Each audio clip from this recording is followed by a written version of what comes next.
President, is your deadline for Vladimir Putin agreeing to a ceasefire still stand tomorrow, or is that fluid now that talks are... Say it, what? Is your deadline still standing for Vladimir Putin to agree to a ceasefire tomorrow, or is that fluid now? It's going to be up to him.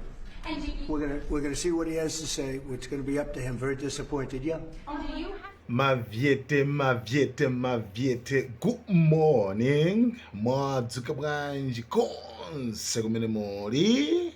Iyaye ife ndithu maviete kuti gwengwe tadzuka bwino kaino. Anyway guys, 3 days ago, okay, pali nkhani apa. Nkhani imene ili pano actually ndi nkhani imene 3 days ago pangodutsa masiku atatu nailongosola andi pamene ndimayankhulapo ndimayankhula kuti akuluakulu tipange predict tilosere bwanji zimene zidzachitike.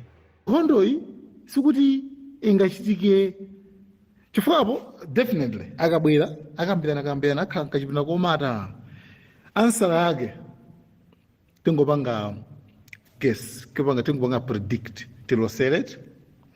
We foresee tilosere it kwana kuti ewaja adzatuluka mchipinda muno kwana kuti takambirana basi zatha.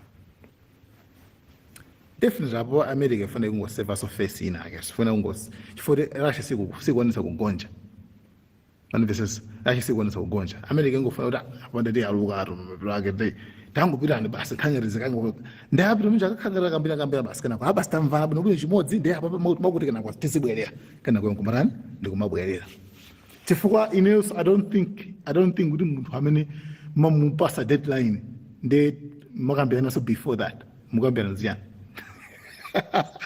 Right? You know what I like? Chimene sangasa kwambiri chino kuti titaona kuti 99% ya ma onse amene matitsatira and mumagwirizana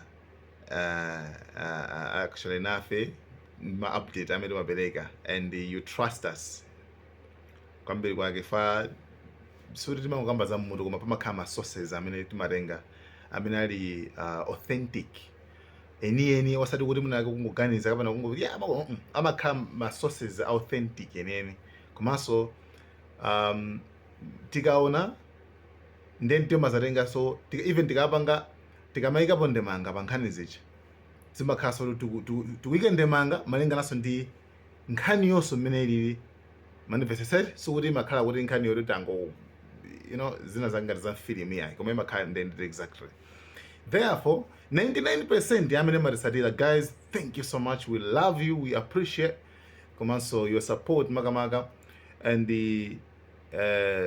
timafuna tisipana tipange confirm pa nkhani imene tinakamba 3 days ago and 1% imene sikuzikhala 1% ya ena amene samagwizana pambezeka pa comment ena ake pambezeka ena mu comment section hayi mukunama kapena makuti ena pakana kufika popia mtima mpaka ena ake analemba pena naona comment ina yake ase umandinyasa bwanje nsakubisira umandinyasa kwambiri wewe asiki wewe umango I don't know basi you Russia makuti I think and napanga reply that guy namuzira say mwina I know kuti niyo makhulupirira kwambiri America, right?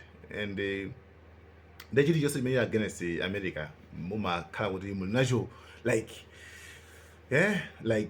and that's it simusangasira nacho mwina that's why mwina ndimakunyasana kwabe it's fine zimachitika sukuti wina aliyese ngavomerezana nawe kapena ngagwirizana nawe anyway ime inali pati ina ndeno pano pa nkhani imene mafati pa confirm titsimikiza imodzi imene tinakamba 3 days ago ndionena kuti pano pa Trump tinayankhula kuona kuti deadline tsiku lomalizira ndi Friday lero limene Trump limene afuna apereke chani afuna apereke ma sanctions zibalo secondary sanctions ku dziko la Russia chifukwa cha kusamvera kwake chifukwa cha kuphulitsa Ukraine chabwino nde before tsiku lisinafike iwo dzulo lachitatu atumiza munthu wawo tsopano envoy munthu wawo iwowo dzina lake Steve Witkoff, dzina limene I think inomaliza bwinobwino tsiku lachilendo. Atumiza Steve Witkoff kupita ku dziko la Russia, kumene koko adakali kumweko panopa, kumene kuchako ati amakakambirana nkhani yomweyo. Ndeni mafunsa kuti zitheka bwanji kuti munthu mampasa deadline kuti iwe usiye zimene upangazo, ndakupasa malire a Friday kuyana tsiku la lero, ndiye kupeza kuti lero lija munthu uja date sinafike mwantumizira munthu akakambirana mwakambirana zijani. That means mukumuopanso kumbalira mukumuopa munthu yonso, right? Mukumuopa kuti one, it's either zinthu zosasiya ndiye akapanda kusiya akutchalinjaninso nekuti mutani, you understand? Ndiye inu yonso simufana somuzaoneka ngati magape nthawi imene yoyo, simufana muzaoneka ngati magape eso yayo kuti apa ndeti panga bwanji fa munthu simungammenye so choyambirira, mundimvesesa, munthu simungammenye ndiye simufana muzaoneka so ngati magape. Ndiye system yanapanga America ndiyo uchenjera kwambiri, si kufuna ndinakamba kuti imafuna kusave face. Ndiye inatumiza munthu Steve Witkoff kumpitisa kuti kumene kuja kuti akakambirane. Ndiye atafika kumene kujako ine ndinankhaona kuti wafika munthuyo 3 days ago, ndinena kuti koma adzangolowa mkalumu, akangazangolowa mkalumu muja basi adzakukambirana kuti makuti kena nkubwerera nkonena kuti basi tathana takambirana. Chonenga chino kuti zimabota amatumiza za nuclear zija zimasitima zija kuti abwerere nazo so azachita manyazi fana pera ndinkokoma ngati mabausa ndipo akabwera mwa kuchako kusana pakali kosi plus Putin yosa kwa challengeaso, Putin wa challenger, Russia wa challenger kwambiri, manivesesere ya challenge kwa mwana kuchaso nkutuluka so migwirizano inaso ndiwaza kuti nzoti mgwao piezaso bomposo bali pebacha. Ndiyo this is the case panopa. Breaking news ndiyo nakuti lero li Trump alemba pa Twitter, right? Ndakupanga ni screenshot. Alemba pa Twitter kwena kuti akuti muelenga sonoka akuti Steve Witkoff uja my envoy imene naitumiza kwathu ku Russia ija ndithu inali highly productive meeting yake, akambirana zakupsya kwambiri, zanzeru kwambiri zanzeru kwambiri makuti panopa ineyonso ndadziwitsa ma allies yanga azenzanga onse ngati ma European countries, maiko aku Europe, ndadziwitsaso za nkhani imeneyi kuti ayi actually takambirana bwinobwino, komanso ndadziwitsaso iwowo kuti basi panopa zapopo nkhondo imene basi tikuyenera kuti tani ithe ndithu mukuti izi ithaso pano ma days ndi ma weeks. Are you serious? Awori nkhondo imene ndi panopa kenako. Thank you for your attention guys. I'm like mupange check message bwinobwino mupeza kuona kuti muli zinthu zingapo. Choyambirira sana kutsimikizireni kunena kuti nkhondo iyi tagwirizana kuti ithe, mawu oti tagwirizana kuti ithe mulibe, mmene mulibemo. 2 akuona kuti ma discussions iwa azipitilira like zitheka zinthu zingina ma days kapena ndi ma weeks. Ma days ndi ma weeks.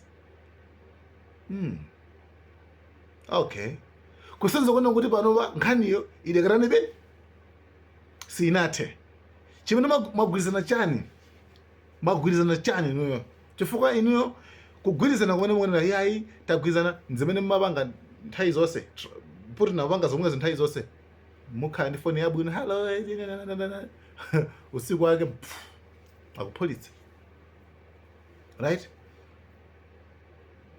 Ndiye nofunso ndikumati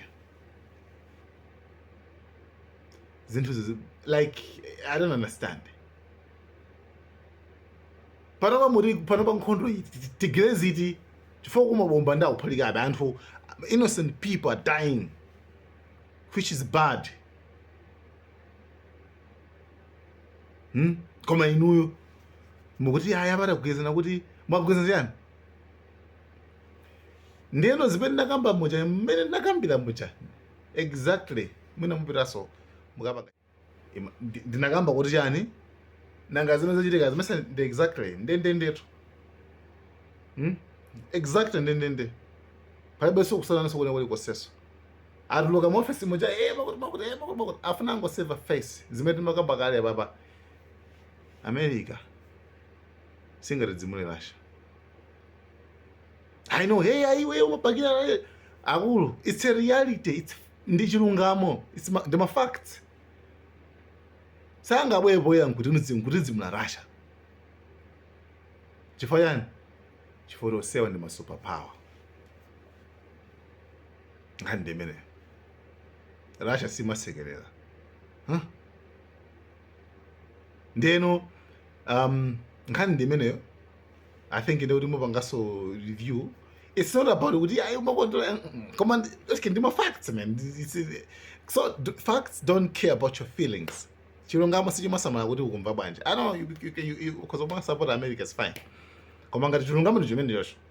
Because of support Russia when you go to Jimmy Josh. You understand? So these are the only facts. The facts in the two. Yeah, the guys, thank you so much. Video in the online. Emendina gamba ine kulakulako. Mukanga rasinga ngoma rasinga.